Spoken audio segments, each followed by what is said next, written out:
कौमी असम्बली का इफ्तिताही इजलास हंगामा खेज। स्पीकर डाइस के सामने फ्लोर दंगल का मंजर पेश करता रहा। जाली मैंडेट नामंजूर के नारों की गूंज। सुन्नी टाट कौंसिल के अरकान ने बानी पीटीआई के पोस्टर लहरा दिए। रोल ऑफ मेंबर्स दस्तखत के दौरान नवाज शरीफ पर बोतल उछाली गई। मुस्लिम नून के कैंपों से भी जवाबी वार। घड़ी चोर की सदाएं। आसफा भुट्टो ने अगली बार फिर जरदारी का नारा लगाया।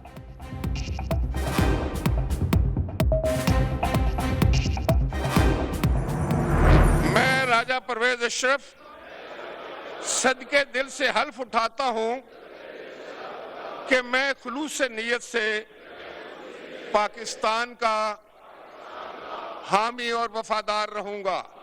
हैसियत रुकन कौमी असम्बली मैं अपने फराइज मनसबी वफादारी के साथ इस्लामी जमहूरिया पाकिस्तान के आइन और कानून और असेंबली के कवायद के मुताबिक जमहूरिया पाकिस्तान के आइन को बरकरार रखूंगा। कौमी असम्बली के 302 अरकान ने हल्फ उठा लिया। रोल ऑफ मेंबर्स पर दस्तखत किए। कायद मुस्लिम नून नवाज शरीफ 8 साल बाद असम्बली पहुंचे। आसिफ अली जरदारी से उनकी नशिस्त पर जाकर हाथ मिलाया। वज़ीर आज़म के इंतखाब के लिए कागजात नामजदगी 3 मार्च को जमा होंगे। 4 मार्च को कौमी असम्बली नए वज़ीर आज़म का इंतखाब करेगी। कौमी असम्बली का इजलास कल सुबह 10 बजे तक मुलतवी।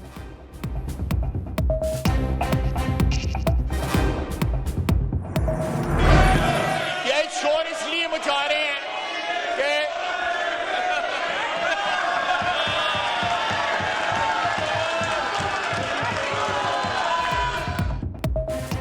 असम्बली की करीज पर ख्वाजा आसिफ को टफ टाइम मिला। तकरीर के लिए उठे तो ईवान वोट चोर के नारों से गूंज उठा।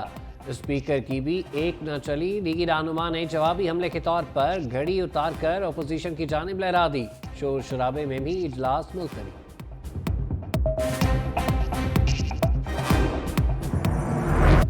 छियासठ नए चेहरे कौमी असम्बली की जीनत बन गए। बैरिस्टर गोहर, शेर अफजल मरवत, हामिद खान, अब्दुल अलीम खान ने पहली बार कौमी असम्बली के रुकन का हल्फ उठा लिया। लतीफ खोसा, डॉक्टर अमजद अली खान, नसीम अली शाह, शहरान तरकई, आतिफ खान, आहद अली शाह कौमी असम्बली के रुकन बन गए। सुहेल सुल्तान, आसिफ खान, यूसुफ खान, आदिल बाज़ई, नून लीग के राजा उसामा सरवर, दानियाल चौधरी, बैरिस्टर अकील मलिक, मियाँ खान बुगटी असम्बली के रुकन। पश्तून खान नेशनल अवामी पार्टी के खुशहाल खान भी पहली बार असम्बली पहुंच गए।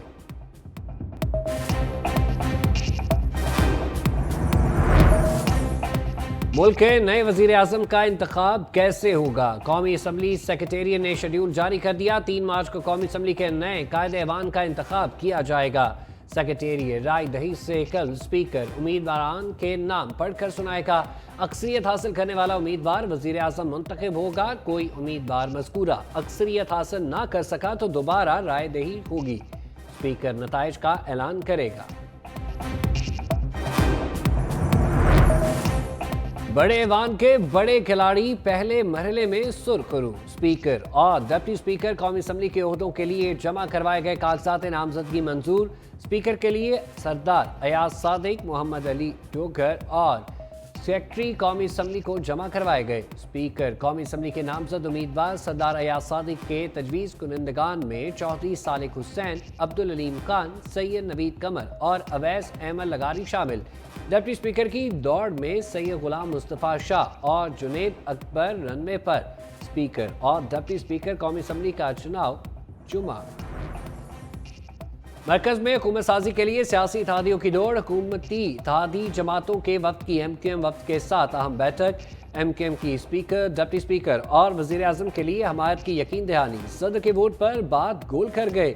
सरदार अयाज सादिक कहते हैं सदर और चेयरमैन सेनेट के वोट के लिए फिर MQM से बातचीत होगी।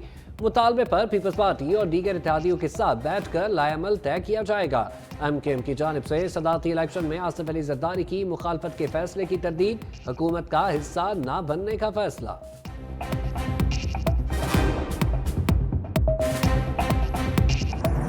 IMF खत के बारे में क्या कहेंगे?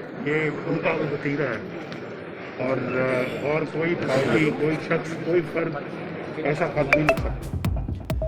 लीगी कायद पीटीआई के आईएमएफ को खत लिखने पर सीख पा। कहा आईएमएफ को खत लिखना मुल्क दुश्मनी के मुतरादिफ है। ये तर्ज अमल पीटीआई का वतीरा है, कोई सियासी जमात ऐसा खत नहीं लिख सकती। शहबाज शरीफ बोले आईएमएफ को लिखा खत साइफर के बाद एक और मुल्क दुश्मनी का सबूत है। बानी पीटीआई चाहते हैं मुल्क मुकम्मल तबाही का शिकार हो। अता तारड़ भी पीछे ना रहे, कहा काश खत में लिख देते कि मैं कैदी हूं और करप्शन केसेस में अंदर हूं। इकदाम मुल्क के खिलाफ और जाती अना की तस्कीर। आज मैंने जो पढ़ा है हम सब ने कि IMF का जो उसको लेटर लिखा है, पाकिस्तान की जो फंड्स हैं जो उनसे नया प्रोग्राम करने जा रहे हैं उसको ना किया जाए। मुखालिफ ने IMF को लेटर भी लिख दी है और ये लेटर में काश लिख देते हैं कि मैं कैदी हूँ और मैं करप्शन के केसेस में अंदर हूँ। जमहूरियत को डीरेल करने की कोशिश करना और मुल्क के अंदर बहरान पैदा करने की कोशिश करना, तो ये काबिल मजम्मत है। PDM हुकूमत तो वो स्ट्रक्चर रिफॉर्म्स पहले भी कर सकी है और ये चूं चूं का मुरब्बा जो एक कच्चे देगे रंबे जो हैं ये सब के सब ये बनाने के चक्कर में है। इनमें वो सलाहियत नहीं है, एक ही पार्टी कर सकती है और वो है पाकिस्तान तहरीक इंसाफ। पीडीएम हुकूमत का स्ट्रक्चर बनाया गया, चूचू का मुरब्बा कुछ ना कर पाएगा। हम ही पाकिस्तान को मुश्किलात से निकाल सकते हैं। पीटीआई के नाम से वजीर आजम उमर अयूब की मीडिया से गुफ्तगू। बैरिस्टर गौहर बोले किसी का मैंडेट चोरी करके पार्लियामान में नहीं आना चाहिए। बानी पीटीआई जल्द बाहर होंगे। लतीफ कोसा ने कहा 9 फरवरी वालों को यहाँ से बाहर निकालेंगे। आपको इस बार नजर आएगा अपोजिशन कैसे होती है।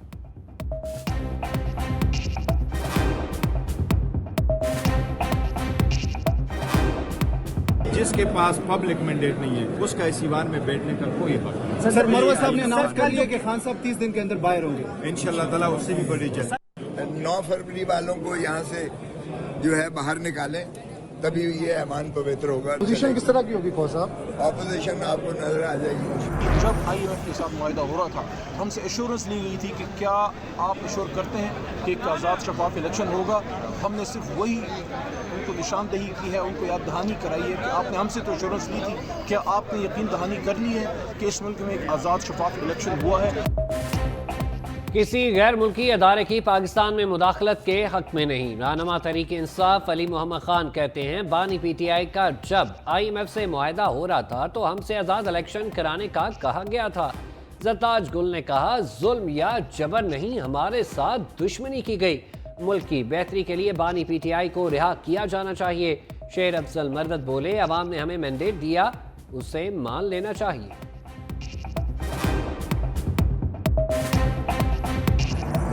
पॉलिसी ये है कि हम वोट इस्तेमाल नहीं करेंगे। अपोजिशन में बैठेंगे। अपोजिशन में मौलाना साहब असेंबली में आएंगे कल। जो हिस्सा नहीं लेंगे इस पार्लियामेंट में, जिस पार्लियामेंट का नतीजा जो है वो अवाम के हाथ में ना हो और एस्टेब्लिशमेंट के हाथ में हो। रूठे मौलाना को मनाने की कोशिशें नाकाम। सरबराह JUI का वजीर आजम के लिए इंतखाबी अमल के बायकॉट का ऐलान। कहा सदर, वजीर आजम, स्पीकर, डिप्टी स्पीकर के इंतखाबी अमल का हिस्सा नहीं बनेंगे। आपके तहफ़्फ़ुज़ात दूर हुए या नहीं, सहाफ़ी का सवाल। मौलाना फजलुर रहमान ने कहा बात करेंगे और बैठकर संजीदगी से करेंगे। लगता नहीं असम्बली 5 साल पूरे करेगी। ये असम्बली नहीं कोई और चीज़ ही लग रही है।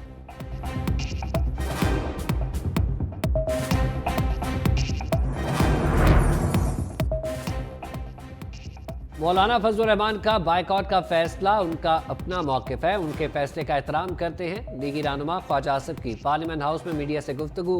कहा उन्हें मनाने की कोशिशें करेंगे। एब्सोल्युटली नॉट क्या अब एब्सोल्युटली यस हो गया है।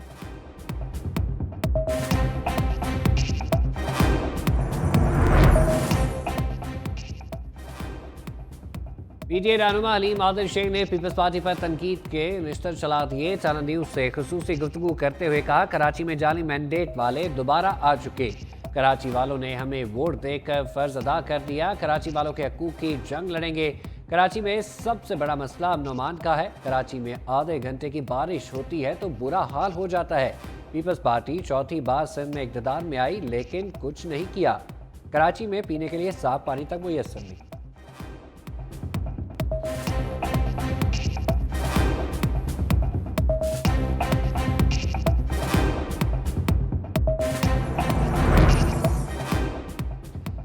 खैबर पख्तूनख्वा का दूसरे रोज भी हंगामा खेज इजलास। मुस्लिम नून की MP सोबिया शाहिद ने फिर जूता लहरा दिया। PTI कारकुनान के नारे। खैबर पख्तूनख्वा असम्बली के मजीद 2 नौ मुंतखब अरकान ने हल्फ उठा लिया।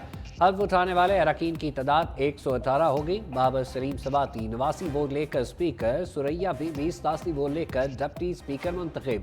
हल्फ उठा लिया।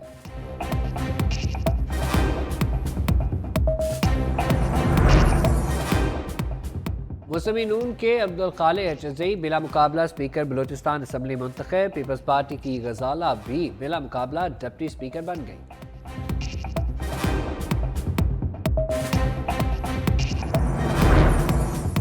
पीपल्स पार्टी ने सेनेट की 9 खाली नशिस्तों से मुतालिक इलेक्शन कमिश्नर को खत लिख दिया। कहा यूसुफ रजा गिलानी, अब्दुल गफूर हैदरी, सरफराज बुख्ती, निसार खोड़ो समेत 8 सेनेटर्स कौमी और सूबाई असम्बलियों में हल्फ उठा चुके। निगरान वज़ीर आज़म भी सेनेट की नशिस्त से पहले ही मुस्ताफ़ी हो चुके। 9 खाली नशिस्तों पर फौरी इलेक्शन कराया जाए।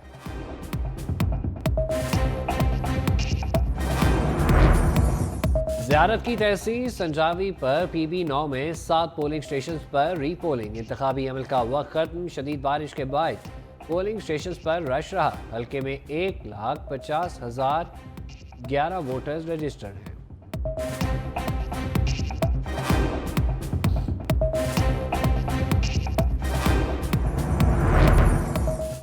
सेशन जज इस्लामाबाद शाहरुख अर्जुमन ने इद्दत में निकाह केस के फैसले के खिलाफ दायर अपील काबिल समाअत करार दे दी। अदालत ने बानी PTI और बुशरा बीबी को अपील काबिल समाअत करार दे दी।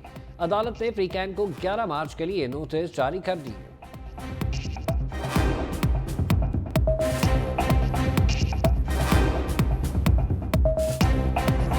बलूचिस्तान में तूफानी बारिशों के बायस एमरजेंसी नाफिज। ग्वादर के बाद कोयटा, चागी, नौकुंडी, दालमदीन में भी मूसलाधार बारिशों का सिलसिला जारी। तूफानी बारिश के बायस नदी नालों में तोक्यानी, नशेबी इलाके ज़ेरे आब आ गए। पानी घरों और दुकानों में भी दाखिल।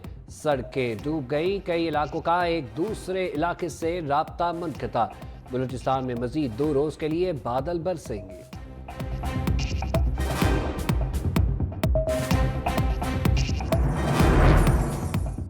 कराची समेत सिंध भर में कल से शदीद बारिशों की पेशगोई। बल्दिया उस्मा कराची की जानिब से शहर भर में रेन एमरजेंसी नाफिज। तमाम अफसरान को अलर्ट रहने का हुक्म। बल्दिया उस्मा के तमाम मुलाजमीन की इजाफी छुट्टियां मनसूख। अफसरों को फील्ड में ही रहने की हिदायत। शिकायत के इजाले के लिए खुसूसी सेल बना दिया गया।